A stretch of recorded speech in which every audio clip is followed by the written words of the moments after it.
Hey guys, I'm out here in my backyard checking up on my lemon trees.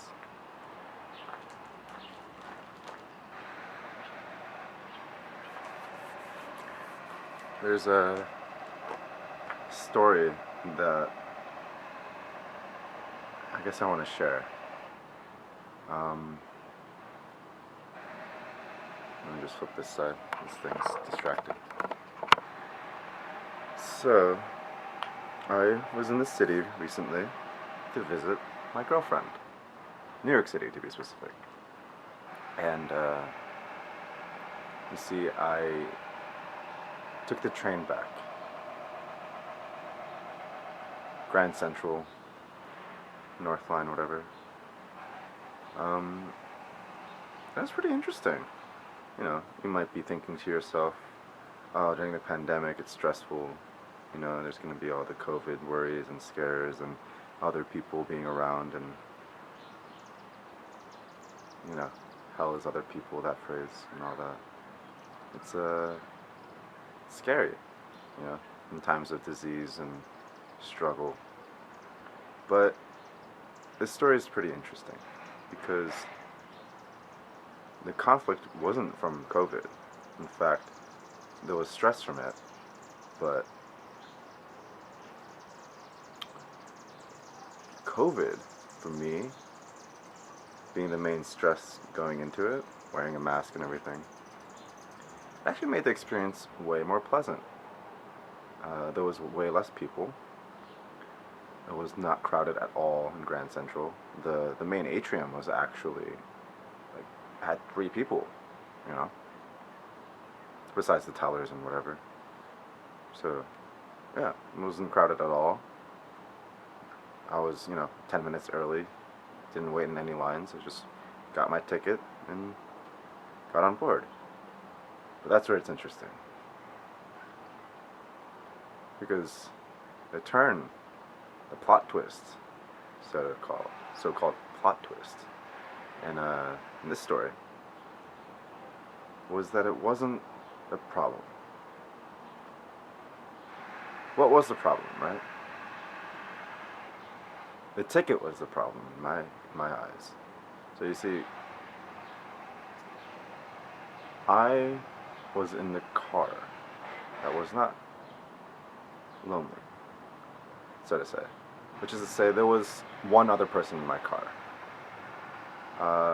on the train, right? Didn't want to be completely alone. Walked by, and you know what? I'll be honest. When I walked by him the first time, I was like, "Oh, it's a homeless man." So, I sat in the back of the train or back of the cart, just in case he smelled. This might sound weird, but I've known quite a few homeless people and have made friends with a few of them. I feel like I might have been homeless at one point too, so they are human beings after all, right? But anyway, the story goes that, I walk past the homeless man in the front of the car, and I go to the back. And, I'm sitting there, getting comfortable. It's pretty late, so I rest my head. And in that time, something happened.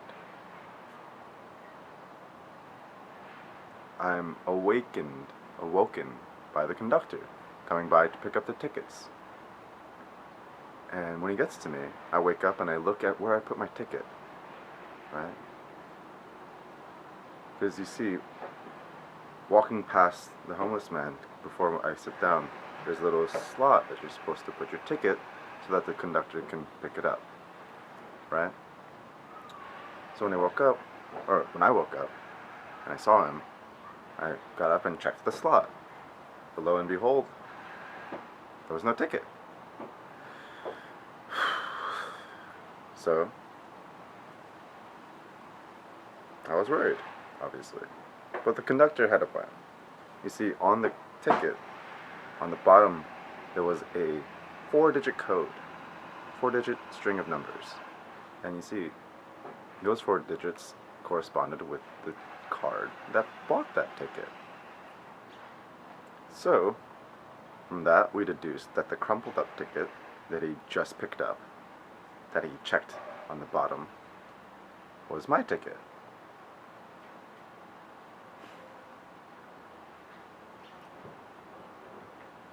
And with this being said, he informed me that he's going to call the cops and take the homeless man away at the next station.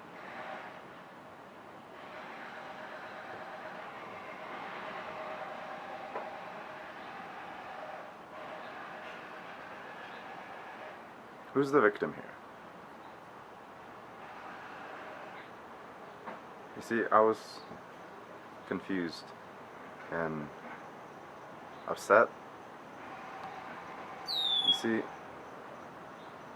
birds, I think. Anyway, you see, I'm one of those people that I have a couple philosophies that I live by, and one of which is the let it be philosophy. Like, if there's no harm done, and in fact it takes effort to fix the harm that you perceived to be done. But if you fix it, like, if you didn't fix it, I should say, no one was hurt, but one person made off, right? In a victimless crime, if you call it a crime, who's the victim, right?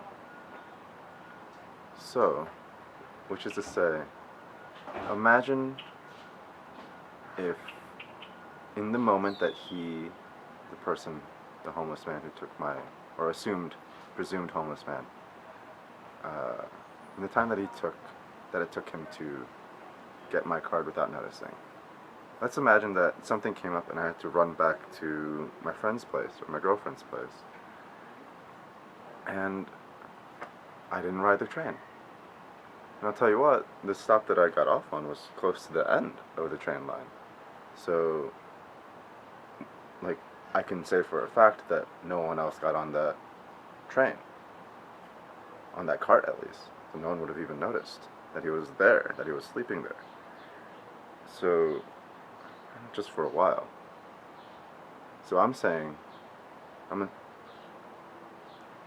realizing that, or I realized, I should say, that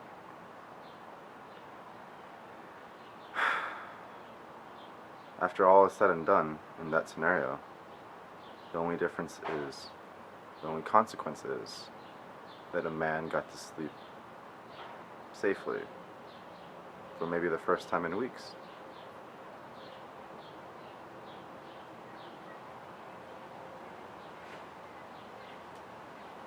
So,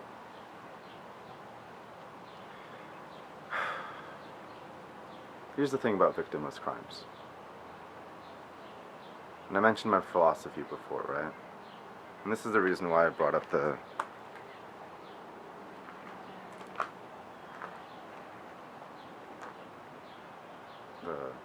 lemon trees and trees in general and planting a seed. You see, to explain my metaphor, I think of the actions that we do as sort of like planting a seed sometimes, planting a tree.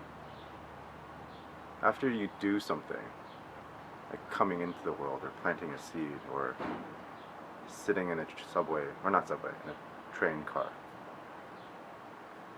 you being there is a decision.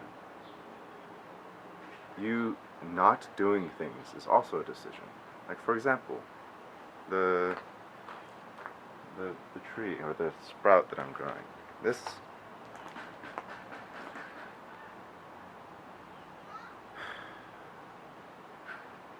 would die if I keep watering it. Yet I'm told to keep watering it without any specifics. So if I, without thinking, just continuously poured water until it grew into a tree or died, it'll probably die, right? So let's be more specific.